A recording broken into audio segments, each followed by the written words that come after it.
En espérant que vous portez à merveille, aujourd'hui c'est des mhajib au mixeur. Une pâte très souple, élastique, très simple à réaliser. Dans un mixeur, mettez 440 g d'eau, 370 g de semoule fine, mixez 2-3 minutes pour obtenir une pâte lisse. Ajoutez 300 g de farine, une cuillère à café et demi de sel. J'ai oublié de mettre le sel avec la farine, donc j'ai dissous le sel avec un peu d'eau et j'ai ajouté à la pâte. Je n'ai pas rajouté de farine. Cette étape, vous ne la faites pas, car moi j'ai oublié le sel. Vous n'oubliez pas de mettre le sel avec la farine. Vous allez obtenir une pâte très collante. Huilez la pâte de partout et mettez la pâte dans un sachet en plastique. Et laissez-la reposer si vous êtes pressé une demi-heure, mais sachez que plus elle se repose, plus vous aurez la facilité pour la travailler. J'ai préparé la pâte vers midi et j'ai commencé à la travailler vers 14h30, 15h. Pour la tchouk-tchouka, oignons, poivrons, tomates concentrées, sel, poivre et paprika. Laissez cuire une dizaine de minutes. Préparez un bol d'huile et du papier cuisson. Vous pouvez constater la souplesse et l'élasticité de la pâte au bout de 3 heures de pause. L'idéal, c'est de préparer la pâte la veille pour le lendemain matin ou le matin pour en début d'après-midi. Formez les boules de la taille que vous voulez, huilez et filmez et laissez poser 5 minutes. Prenez la première boule et commencez à étaler, sans oublier de huiler vos mains. Faites comme sur la vidéo, vous faites glisser votre main sur la pâte. Vous n'aurez aucun problème pour étaler la pâte. La pâte est très maniable et très élastique. Elle se travaille toute seule.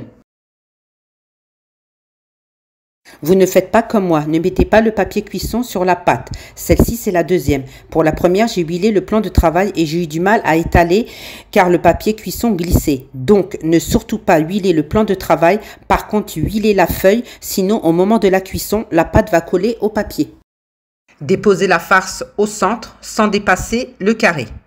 Pliez d'un côté, repliez de l'autre et les extrémités. Rabattez d'abord la première et la deuxième sur la première.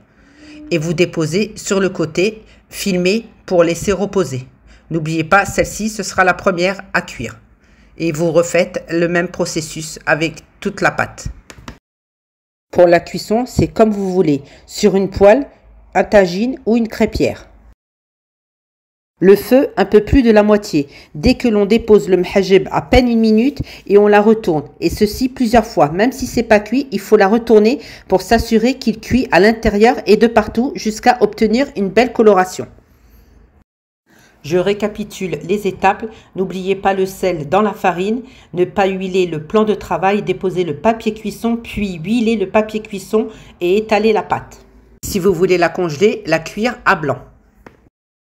Il ne me restait plus de farce, donc j'ai fait des msemen. Recette facile à réaliser, je valide à 100%. Vous pouvez constater la souplesse du mhajib.